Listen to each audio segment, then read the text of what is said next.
অন্তর্বর্তী সরকারের উপদেষ্টা AFM হাসান আরিফ মারা গেছেন। 20 ডিসেম্বর হৃদরোগে আক্রান্ত হয়ে মৃত্যু হয় তার। রাজধানীর একটি বেসরকারি হাসপাতালে নেওয়া হলে কর্তব্যরত চিকিৎসক তাকে মৃত ঘোষণা করেন। বিষয়টি নিশ্চিত করেছেন তার সহকারী একান্ত সচিব APS মোহাম্মদ আবেদ চৌধুরী।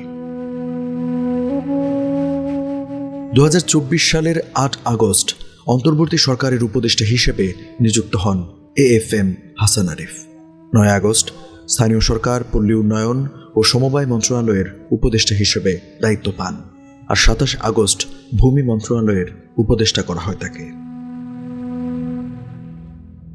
2008 সালের জানুয়ারি থেকে 2009 সালের জানুয়ারি পর্যন্ত ফখরুদ্দিন আহমেদ নেতৃত্বাধীন তত্ত্বাবধায়ক সরকারের আইন, বিচার ও সংসদ বিষয়ক মন্ত্রণালয়, ভূমি এবং ধর্ম বিষয়ক মন্ত্রণালয়ের উপদেষ্টা ছিলেন হাসান আরিফ। 1941 সালের 10 জুলাই কলকাতায় জন্মগ্রহণ করেন AFM হাসান আরিফ। তিনি কলকাতার সেন্ট জেভিয়ার্স কলেজ থেকে স্নাতক এবং পরবর্তীতে কলকাতা বিশ্ববিদ্যালয়ের অধীনে LLB সম্পন্ন করেন। 1967 সালে ভারতের পশ্চিমবঙ্গের কলকাতা হাইকোর্টে আইনজীবী হিসেবে তার কর্মজীবন শুরু হয়। 70-এর দশকে ঢাকায় AF Hasan Arif and association প্রতিষ্ঠা করেন তিনি।